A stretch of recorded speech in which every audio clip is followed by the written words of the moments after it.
You know, you won't be surprised for me to tell you this morning that there are some really, really odd laws on the books, aren't there? I Googled odd laws, and I came up with some good ones for you this morning. In Missouri, Michael, you'll like this one, and I did too. There's a law that requires that you attend 1,000 hours of training just to be able to braid hair. 1,000 hours, okay?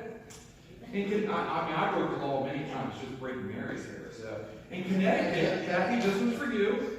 A pickle must bounce to be sold legally as a pickle. Did you know that? And for many years, New Mexico prohibited people with an IQ under 30 from voting. They could probably still run for office, but they couldn't vote. I truthfully don't know if they're real or not, but the Google native said that they were real. And you know, the sad fact is that I can imagine that people do make dumb laws, don't they? And then there is Catch-22. We've all heard that before, haven't we? A book written by Joseph Heller some years ago. Heller was a bombardier in the Mediterranean during World War II, and the book is modeled, tongue-in-cheek, on his experiences in the Army Air Corps. In that book, Captain Yassarian, I'll just get rid of it. Captain Yassarian is a bombardier on a B-25 in the Med. He wants to be excused from combat flight duty because it's so dangerous.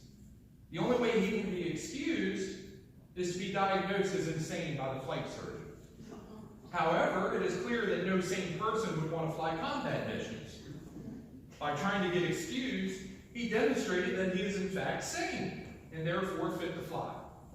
Heller called that dilemma a catch-22, a situation where the rules just won't let you win. And catch-22 became so popular because we have all felt like that, haven't we? We've been there, we've done that. Life sometimes presents us with such odd situations or odd laws that leave us nowhere to turn. For us, middle of the road people, not the more mature, not the more young. We might remember Max Klinger from MASH. He was in a catch-22, wasn't he? He was endlessly trying to get himself discharged from the Army on a psychiatric discharge or a Section 8. Remember that? Mainly by doing what? Cross-dressing. I can remember my mom and dad always looking forward to seeing what outfit he was going to wear or what kind of hijinks he would be up to. But to his frustration, Klinger's commanders were never fooled. And I think Captain B.J. Honeycutt, he once remarked, and this is the way it should be, that by always trying to get out, he was actually the only sane one in camp. While everyone else is crazy just for accepting their situation of being in camp and fighting the war. And that, to me, was a catch-22 as well. Now, in our gospel lesson today, Jesus has run into one of those odd laws. He heals a woman on the Sabbath and is immediately taken to task by the leader of the synagogue, who instructs the crowd. There are 6 days for work, so come and be healed on those days, not on the Sabbath. You know, our quick response is to wonder how anyone could just be so stupid. This woman, who has been stooped over, unable to stand up straight for 18 years. I'm sure for most of her adult life, she's been bent over, unable to look people in the eye. Her posture prevented her from breathing properly. It stopped her from getting exercise. And it would almost certainly doom her to an early death. But having encountered Jesus, for just that moment, this woman was suddenly freed from her infirmity. Suddenly she could stand up straight, look Jesus in the eye, and breathe properly, and run and walk, and hallelujah, right there. Everything that had been wrong for 18 years was suddenly right. It was like being freed from prison for her. And you can be sure that the village was overjoyed to see that this had happened. They knew what it was like to endure hardship, didn't they? And they were thrilled to see this woman freed from the prison of her infirmity.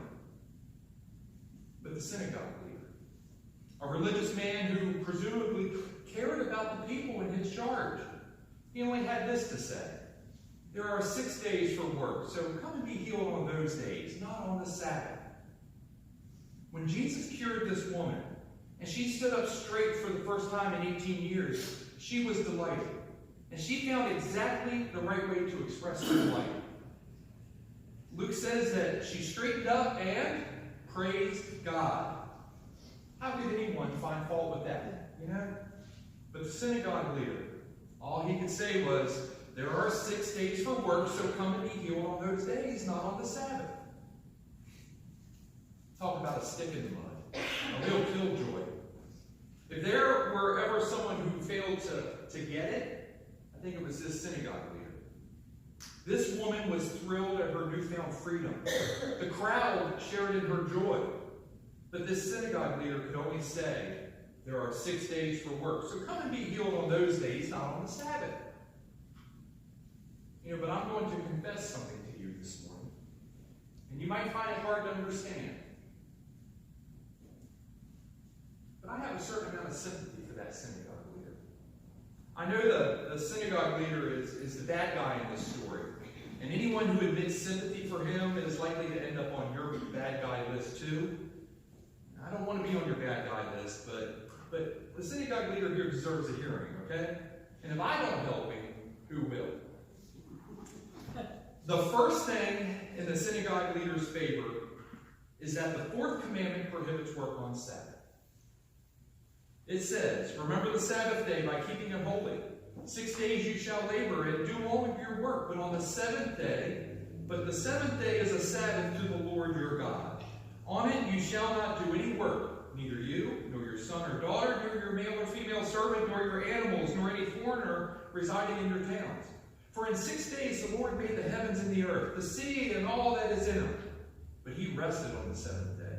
Therefore the Lord blessed the Sabbath day and made it holy. Now that's clear enough, isn't it? It's the longest of the 10 commandments.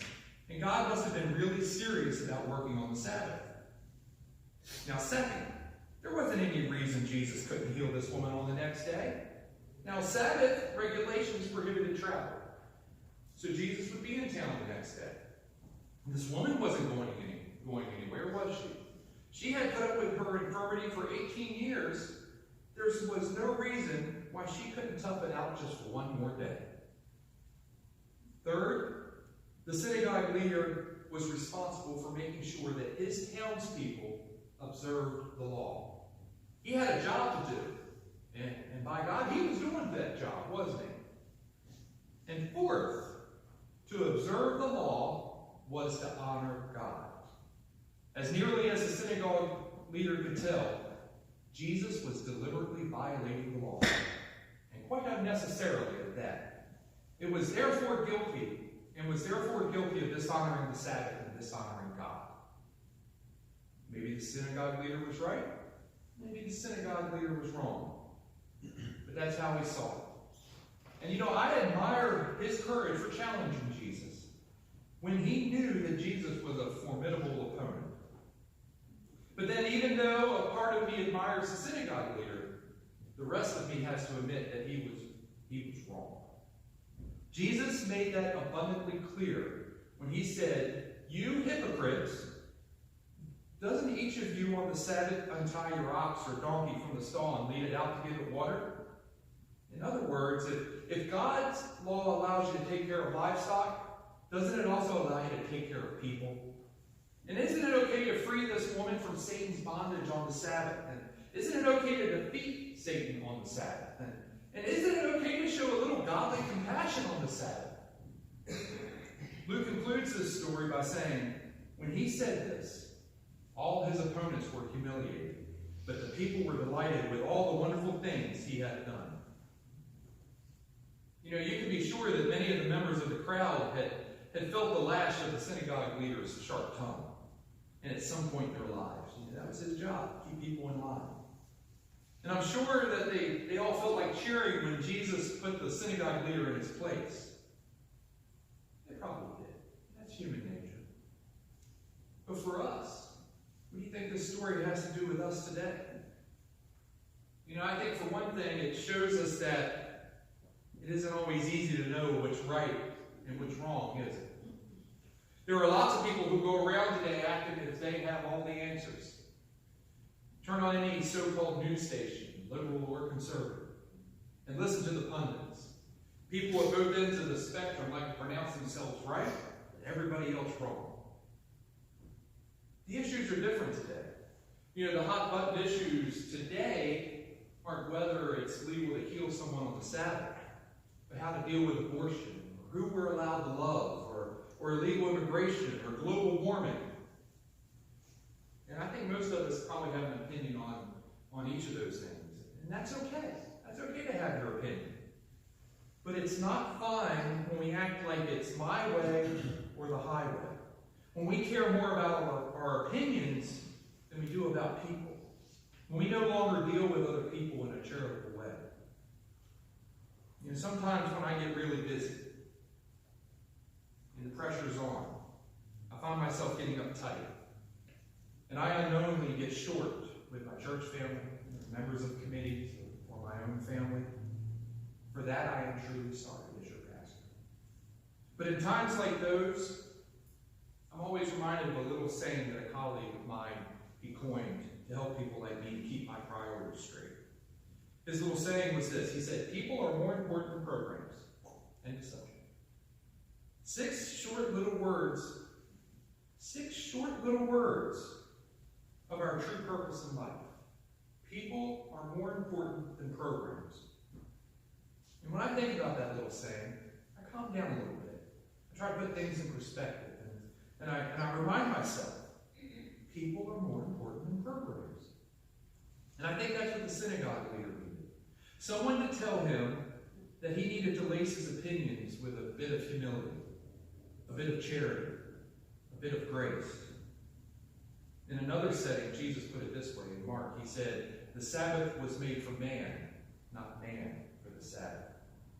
When we hear this story of the synagogue leader and the woman, we probably identify with the woman and think of the synagogue leader as the enemy. But there is a more profitable way to hear the story. Instead of identifying with the woman, ask yourself this question. How am I like the synagogue leader? And this question, how can I develop more love, more charity, more grace for people with whom I disagree? And you know, when we do that, we will become more like Jesus and less like the leader of the synagogue. In the name of the Father, the Son, and the